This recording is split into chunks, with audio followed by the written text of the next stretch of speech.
Joining me now, Justin Gibney, co-founder and president of the AND campaign and a leader of the new Prayer and Action Justice Initiative. Justin, always great to see you. Thanks for being with us. Hey, John, thanks for having me. Well, Justin, first off, why is this new initiative necessary? Well, because there's an urgent need in our community. For too long, Black and brown people have been mistreated by police officers.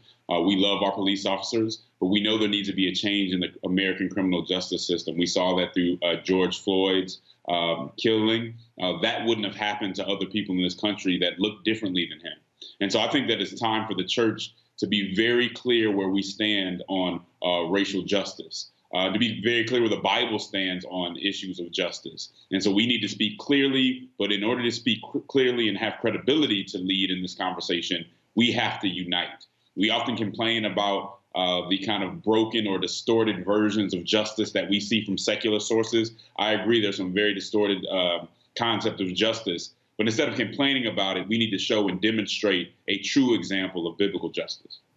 Justin, we talked about your coalition. It includes the American Bible Society, COGIC, and the National Association of Evangelicals. This is an incredibly diverse coalition. Can you talk about the significance of these groups coming together and what that means? Yeah, I mean, this is really a group of faith organizations and leaders like we've never seen before that are ready to say, hey, it's time for policy change. It's time for us to do better. Again, I think the church lacks credibility when we are divided amongst ourselves, when we can't come together and speak with one voice. So we intend to put partisanship aside, put ideology aside, stand on the Bible, and do what's right for our neighbors. Justin, we're in the middle of a pandemic. Congress hasn't been able to agree on a rescue package to help people who are suffering. What makes you think they'll be able to come together and actually pass legislation on this issue? And given the diverse collection of the initiative, do you think that you have influence to get lawmakers to actually move?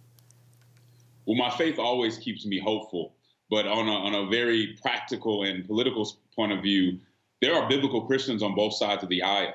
And if we were really to go to our legislators and they knew we were together saying, we expect you to make change now, that's going to have a really a clear impact on them. I think it can be significantly affect how they act and when they act. So we plan to make that very clear that we expect them to do their jobs when it comes to criminal justice.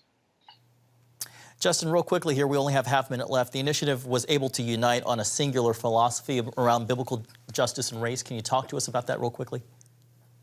Yeah, I mean, we believe that our number one priority is to proclaim the gospel of Jesus Christ.